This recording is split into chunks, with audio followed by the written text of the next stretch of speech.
கர்த்தரே, இந்த மகளின் துயரை நீ துடைக்க வேண்டும் அப்பா. எப்பொழுதும் இவளின் கூடவே இருந்து இவளுக்கு ஜெயத்தை நீ கொடுக்க வேண்டும் அப்பா.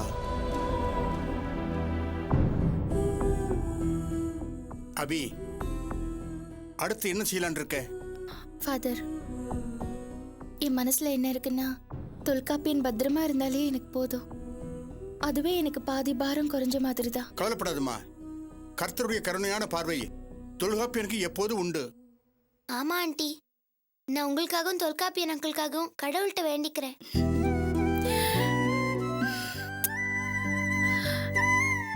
வாழ்க்கையே ரொம்ப விசித்திரமா இருக்கு ஃபாதர். நாம நினைக்காததெல்லாம் நடக்குது. இன்னைக்கு நான் நிக்கிற இந்த நிலைமைய ஒரு வாரத்துக்கு முன்னால நினைச்சு கூட பார்க்கல.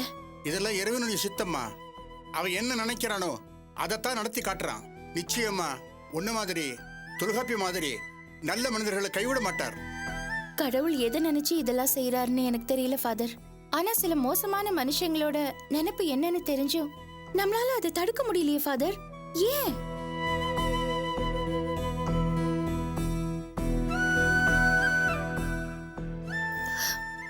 ஃபாதர், நீங்க எனக்கு ஒரு உதவி பண்ணணும். நான் நாளைக்கு செங்கல்பட் கோர்ட்ல சரண்டர் ஆகி முன்ஜாமீன் வாங்கணும். அது வரைக்கும் நான் போலீஸ் ஆதி அவனோட ஆட்களோட கண்ணில் படாம இருக்கணும். அது மட்டும் இல்லாம நாளைக்கு நான் போலீஸ் செக் போஸ்ட் எல்லாம் மீறி செங்கல்பட் கோர்ட்டுக்கு போகணும். அதுக்கு உங்க உதவி எனக்கு தேவைப்படுது. கவலைப்படாதுமா, என்னால முடிஞ்ச அத்தனை உதவிகளையும் செய்யறேன். கர்த்தர் சித்தம் இதுதான்னா நான் தாராளமா செய்யறேன். நீ இங்கேயே தங்கிக்கலாம். ரொம்ப நன்றி ஃபாதர். உனக்கு என்னென்ன தேவையோ அது எல்லாமே இங்க கிடைக்கும். செல்வி உன் கூடவே இருக்கா, நான் பக்கத்துல தான் இருக்கேன். வெளியாட்கள் யாரும் இங்க வர முடியாது. செல்வி, ஆண்டி கூடவே இருக்கணும். இவங்க தங்கி இருக்கிற விஷயம் வேற யாருக்கு தெரியக்கூடாது, புரியுதா? சரி ஃபாதர். சாப்பிட்டியம்மா? இல்ல ஃபாதர். நான் ஏற்பாடு பண்றேம்மா. வேண்டாம் ஃபாதர், பெருசா ஒன்றும் பசி இல்ல.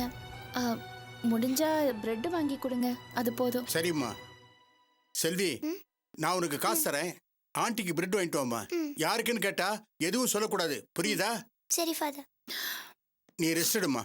வா சரி ஃபாதர்.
அபி, ஃபாதர், எனக்கு தெரிஞ்ச லாயர் ஒருத்தர்கிட்ட பேசிட்டேம்மா. எப்படியாவது முன்ஜாமீன் வாங்கிடலான்னு சொல்றாரு. அதுக்கு முன்னால போலீஸ் கண்ணில் படாம நீ கோர்ட்டுக்கு போய் சேரணும். நீ நல்ல விதமா ரீச் ஆனாதான் நாம முன்ஜாமீன் வாங்க முடியும்.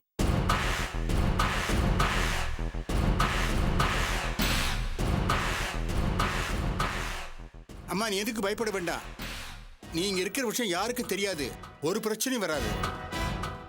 நான் அதுக்கு யோசிக்கல ஃபாதர். போலீஸ் கண்ணில் படாம நாளைக்கு நான் செங்கல்பட்டு கோர்ட்டுக்கு எப்படி போறது? அதுக்கு நான் ஒரு ஏற்பாடு பண்றேன். அதுக்கு ஒரு திட்டம் இருக்குமா, அது என்னன்னு அப்புறம் சொல்றேன். ஒரு பிரச்சனையும் வராது. சரி, நீ சாப்பிட்டியா? சாப்பாடெல்லாம் வேண்டாம், எனக்கு பசிக்கல. சாப்பாடு எடுத்து வச்சிருக்க, வா சாப்பிடலாம். இல்ல, பிரெட் இருக்கு, அப்படி பசிச்சா நான் அதை சாப்பிட்டுக்கிறேன். எப்போதும் பிரெட் சாப்பிட்டுக்கிட்டு இருக்க முடியுமா? சாப்பாடு சாப்பிடணும் இல்லையா? அது என்னன்னா, எனக்கு கொஞ்சம் தலைவலியா இருக்கு, அதான் பசி இல்ல. தலைவலியா? இருமா, நான் போய் டேப்லெட் வாங்கிட்டு வந்துடுறேன். வேணாம் ஃபாதர், பரவாயில்ல, அடே வேண்டாம். சும்மா இருமா. ஃபாதர், நான் வாங்கிட்டு வரேன். பத்திரமா போய் வாங்கிட்டு வந்துருவியா? இந்தா போ.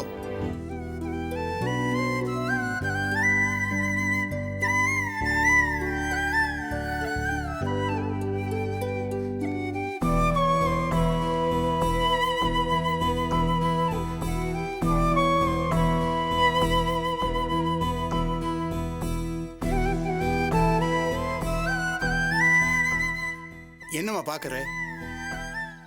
ஒன்றும் இல்லை, இந்த பொண்ணை நினைச்சு பார்த்தேன்.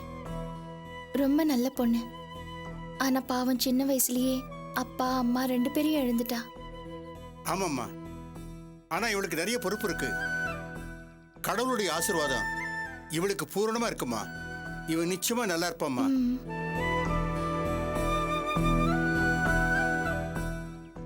சரிம்மா, எனக்கு மாஸ்க்கு நேரமாச்சு, நான் கிளம்புறேன். டேப்லெட் வாங்கி கொடுத்துட்டு செல்வி உங்க கூடவே இருக்கட்டுமா? நான் அப்புறம் வந்து பார்க்குறேன்.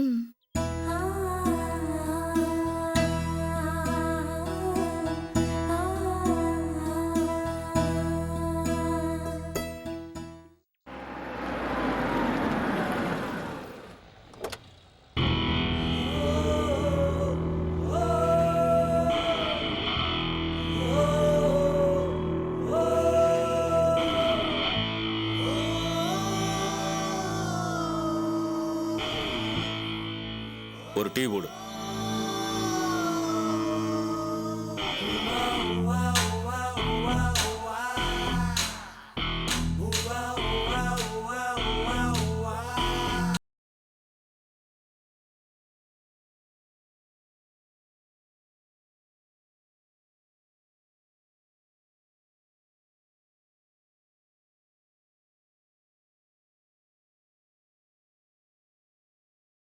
இந்தப்பா காசு.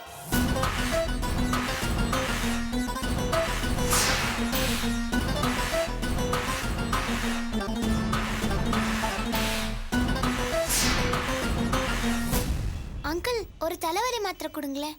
என்ன மாத்திரமா? நிறைய இருக்குது. உடனே வலி நிக்கிற மாதிரி ஒரு மாத்திரை உனக்கா கொடுங்க. இல்ல வேற யாராவது பெரியவங்களுக்கா? எனக்கு இல்ல, என் அபி ஆண்டிக்கு. அவங்க பெரியவங்க தான். அபி இவோட தான் இருக்காளா?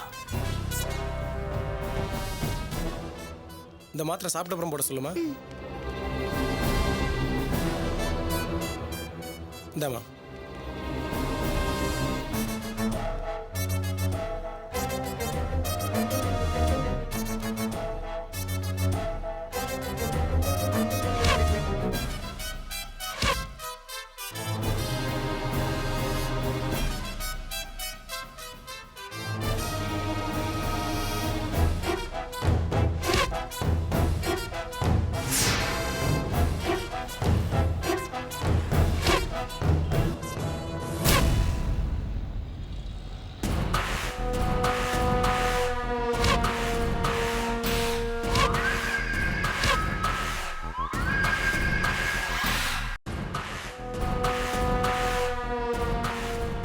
ஹலோ சார், யார் நீங்க? யாரை பார்க்கணும்? மிஸ்டர் சுப்பிரமணியம். சார், இது பாதிரியார்கள் தங்கக்கூடிய ஹோமு. நீங்க சொல்றது மாதிரி சுப்பிரமணியன் யாருங்க கிடையாது. இது கொட்டிவாக்கம் தானே? இல்ல சார், இது பாலவாக்கம். ஓ சாரி, தப்பா வந்துட்டேன். ஆ.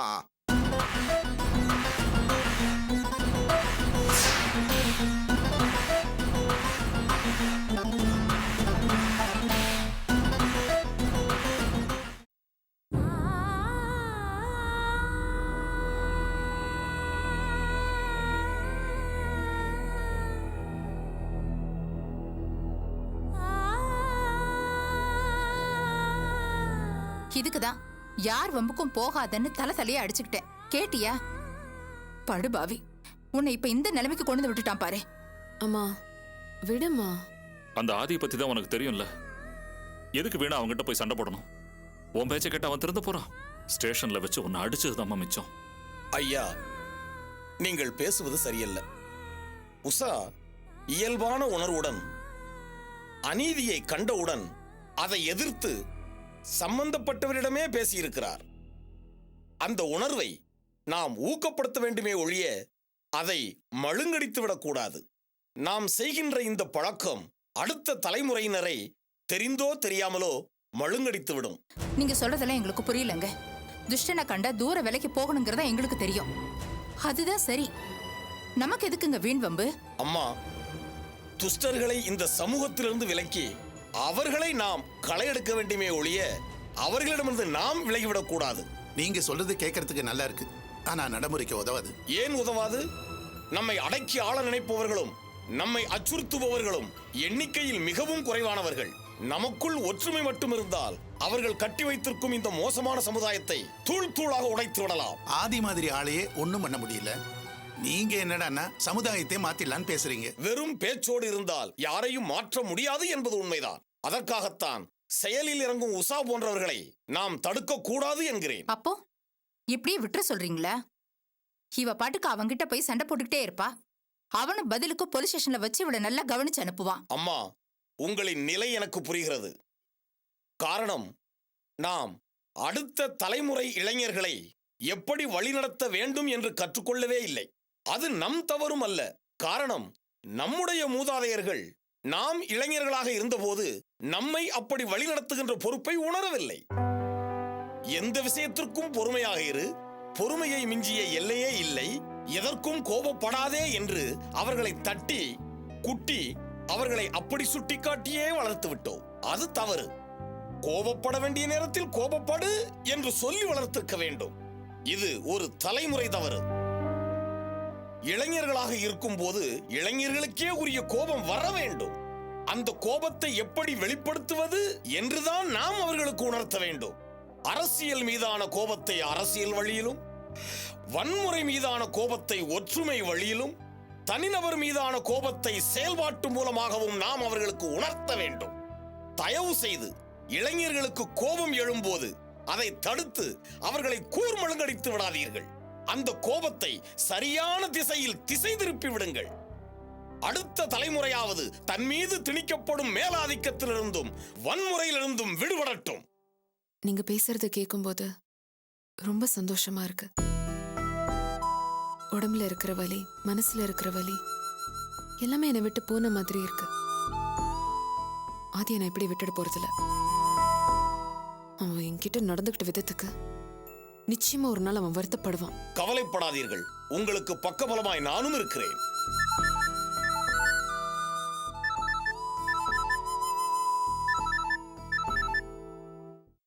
ஹலோ உஷா, நான் அபி பேசுறேன். உஷா, சொல்லு அபி.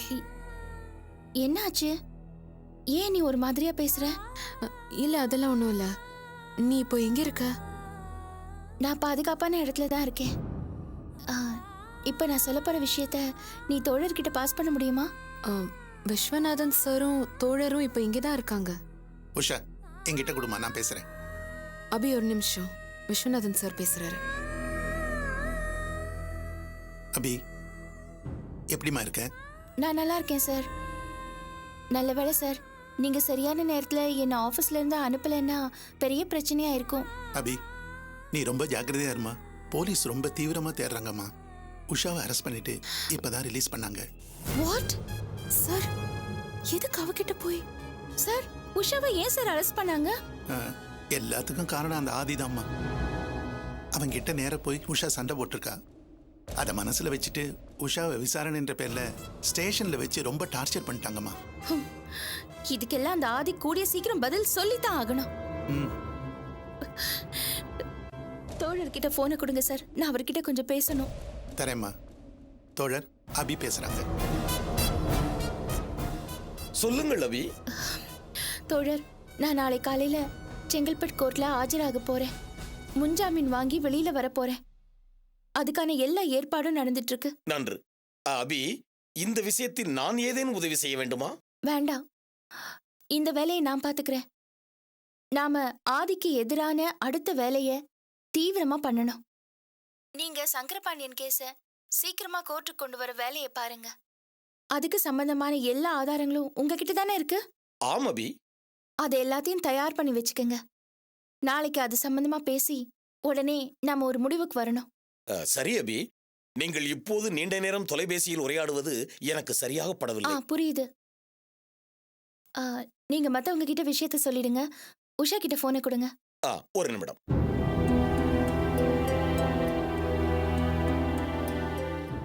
சொல்ல அபி. உஷா, நீ கவலைப்படாத, நான் வந்துருவேன். அதுக்கப்புறம் அந்த ஆதியை பாத்துக்கிறேன். சரி அபி, நீ ஜாக்கிரதையா இரு. ஓகே, பாய்.